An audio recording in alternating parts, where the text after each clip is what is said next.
Hear me? You can? Oh, good. Okay, you can hear me.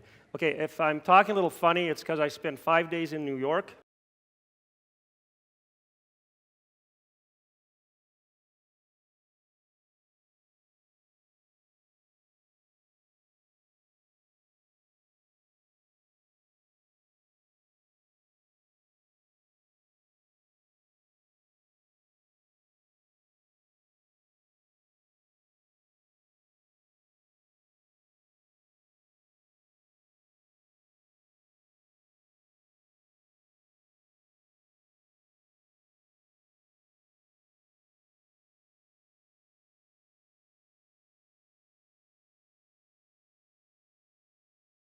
Us. Finally, we arrive at Skull Hill or Golgotha. Well, let's get to work, men. Those two thieves and vagabonds, they're putting up quite a struggle as my soldiers are nailing them to their respective crosses. They're cursing and calling down the wrath of God on us. The Jews consider us to be heathens, but look at who conquered who.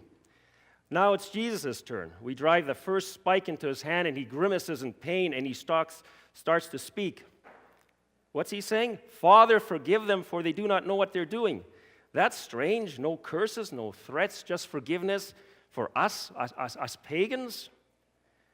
It's noontime now. The sun is shining brightly, but all of a sudden, the sun's blotted out. It's very dark. This is getting stranger all the time. One of the two criminals has just asked Jesus to remember him when he comes into his kingdom. Everyone around the cross awaits the King of the Jews' answer. What will it be? Softly and melodiously, Jesus answers him, I assure you today you will be with me in paradise. He's promising paradise to someone who, like himself, is hanging on a cross. I only wish this unnatural darkness would go away. It must be some kind of bad omen. It's 3 o'clock in the afternoon. The sun's finally shining again, but the darkness still surrounds Jesus. This is eerie. When will this disappear? Finally, the gloom is lifted from the cross. There's Jesus. Blood is running from his head, from his hands, his feet, and his back. He looks like he's almost dead.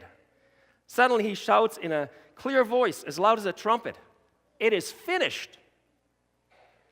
Where did he get the strength to do that? Now, all of a sudden, he bows his head on his chest and he just dies? Nobody dies that quickly from crucifixion. It takes a lot longer than that. Suddenly, a loud voice says, truly, this was the Son of God. I see my soldiers looking at me in amazement. What I just said was considered treason. Only Caesar, Tiberius, is considered a son of the gods. But from the look on their faces, I can see that they are thinking the same. Well, I better make sure he's really dead, or else, according to Roman laws, I'll be crucified.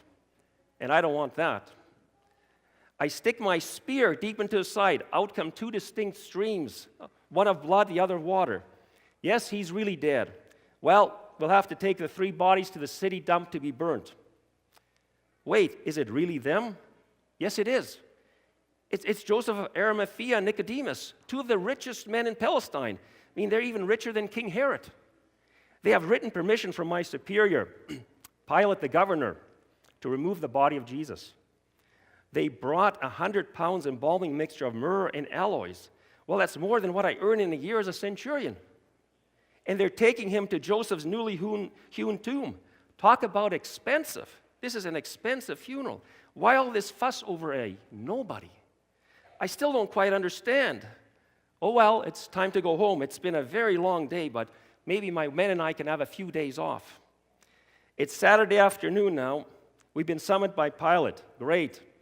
Guard duty until Sunday. All right, men, let's get going to the tomb, to Joseph's tomb. Okay, we seal the tomb. My 100 men are alert. We're ready to fend off any attempts by his remaining 11 disciples to steal the body of Jesus.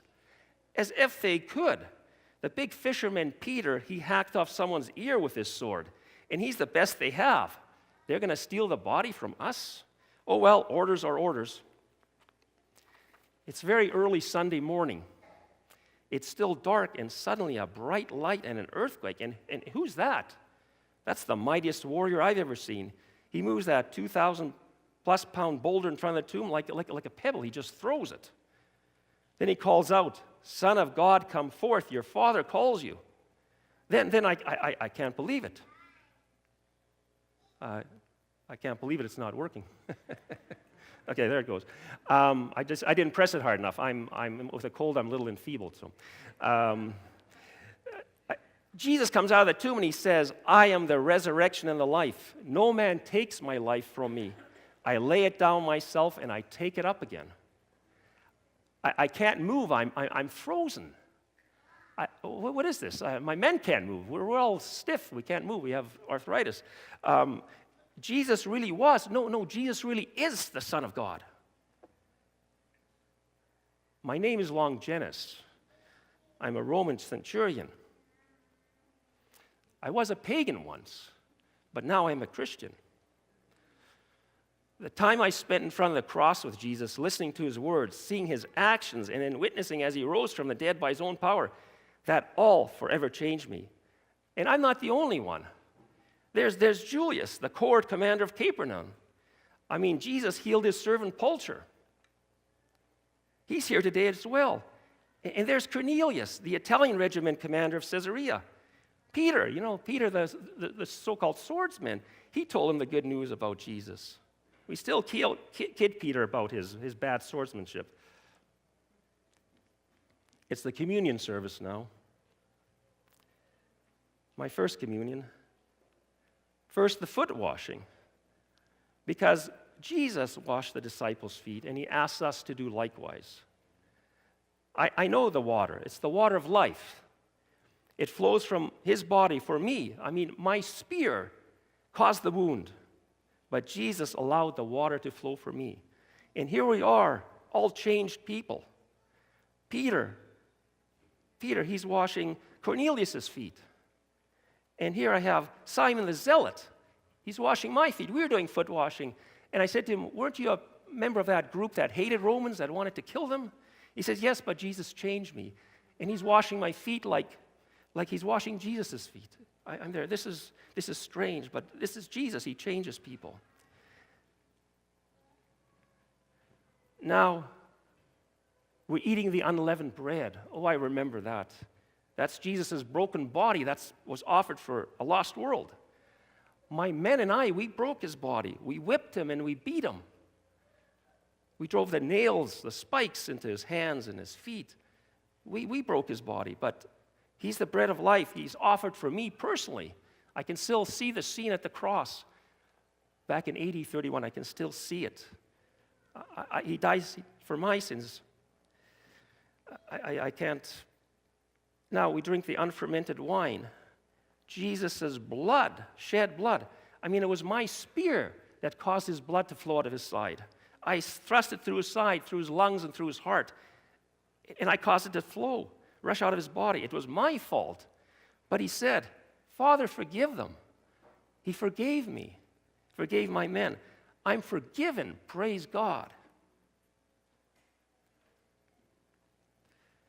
Jesus is the Son of God who died for me personally, Longinus. And he rose from the dead for me, and now he sits at the right hand of the throne of God, mediating on my behalf. It's a very personal experience for me. Every communion is a very personal experience for me. It's like I'm back at the cross and at the tomb, Friday, Saturday, Sunday, 31 AD. And this letter is signed by Longinus, centurion of Rome, former pagan, and now active Christian. They told me I had 15 minutes, but I thought I'd keep it a little shorter because I didn't know how long my voice would last. So